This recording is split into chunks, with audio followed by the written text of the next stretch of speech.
Good afternoon, my name is Jack Taberner and I'm from England. Today's monologue is about juvenile violence. Is juvenile violence on the increase?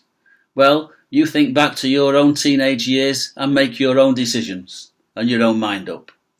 Violence is a lack of respect and consideration for the feelings, needs, thoughts and ideas and wishes of other people, valuing these thoughts and feelings and accepting the other person's individuality. Not only can respect be demonstrated by acting the part, but also it can be felt inside. The feelings are more important than the behaviour, because we can all act the part without experiencing the feeling. As we say, talk the talk, but not walk the walk. If the feelings are there, the behaviour will naturally follow on. But how's this linked to violence? Well, violence and fear go hand in hand to gain authority, which is one side of the coin. Authority has two sources, fear versus respect. For comparison, fear is toxic, where respect is nurturing. Fear destroys self-confidence, but respect builds it. Fear is learned and forced. Respect is earned. To confuse the two creates serious problems for society. It's a vicious circle of misunderstanding, confusing fear and respect. For example, children controlled by fear grow up to use fear to gain what they think is respect in later life. For example, consider the gang mentality and some of their behaviour. They think the authority comes from the fear they create, and they think this is respect, but it isn't. Rate the two. If we rate the two, fear and respect, on a scale of 0 to 10, fear plus respect is the total source of authority. For example, in a dysfunctional family, if we ask a child to rate its parents on these scales, the fear factor would come in at a score of 8 and the respect factor would come in at a score of 2. 8 plus 2 is 10. On the other hand, if we have a healthy family and we do the same thing, the fear factor would be 2 and the respect factor would be 8. 2 plus 8 is also 10. However, in the first example, the child will grow up lacking self-confidence. As a child, he was taught fear made him comply with certain behaviours and wishes of his parents. So he uses this method to gain compliance from others when he grows up. For example, take the gang leaders, etc. In addition, children watching TV, violent TV programmes and playing violent computer games reinforces this fear factor of authority.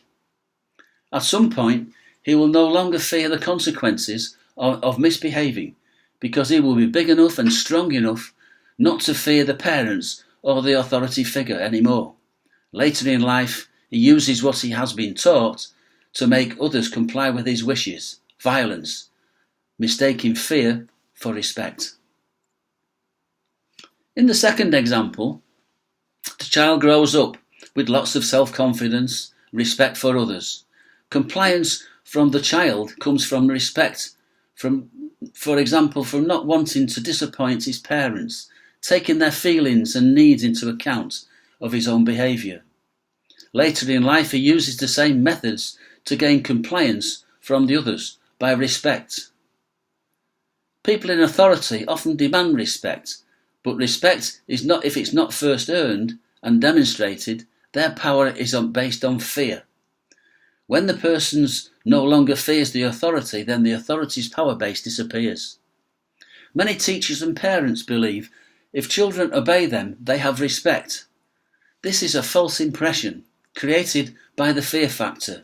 For example, use of corporal punishment in schools created fear of the consequences of disobedience. This form of control in the classroom has been removed, as it's now illegal to hit children in schools and also in the home.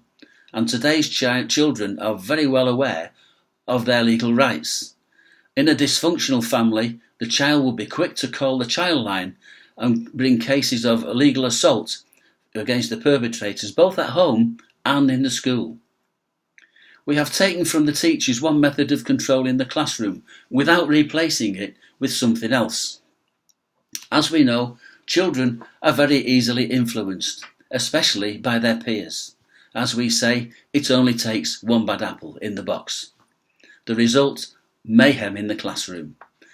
I don't think there's a quick answer to this problem.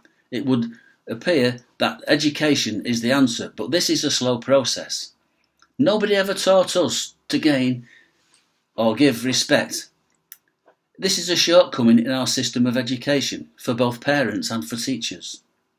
In conclusion, juvenile violence is on the increase, not only because of the removal of one of the parental teacher controls systems, but also because we haven't replaced it with an alternative method. We're losing control. I believe the answer lies in educating both parents and teachers in the methods of gaining respect from children at an early age, coupled with parents taking a more active interest in the children's computer and TV programmes.